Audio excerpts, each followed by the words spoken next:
2026-এর vote আসছে, বাংলা পক্ষ ভোটে নেই, কিন্তু যে বাংলা পক্ষ বলছে বাঙালির দাবিগুলো, যে বড় বড় দাবিগুলো লেখা আছে, যে বাঙালি পরিযায়ী শ্রমিক বাইরে মার খাচ্ছে, এখানে বাইরের লোকজন 2 কোটি কাজ করছে, এখানে বাঙালির কাজ চাই, বাঙালির ব্যবসা চাই, বাঙালির চাকরি চাই, ফুটপাতে ব্যবসা করবে, অটো লাইন, টোটো লাইন, হকার স্পট, সব ক্ষেত্রে আমরা বাঙালি চাই। বাইরে বাঙালি মার খাবে, এখানে বহিরাগতরা লোক করে খাবে, চলতে পারে না।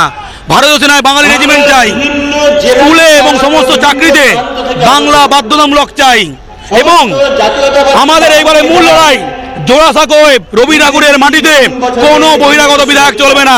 যে দল বহিরাগত বিধায়ক চেষ্টা করবে আমরা হারিয়ে দেব। জামুরিয়া এবং জোড়াসাঁকো আমাদের টার্গেট। আমরা ময়দানে নেমে বিবেক গুপ্তা দাঁড়ালে বিবেক গুপ্তাকে হারাবো, হরেরাম সিং দাঁড়ালে হরেরাম সিং হারাবো। যেই বহিরাগত দাঁড়াবে এই দুটো জায়গা থেকে আমরা হারাবো।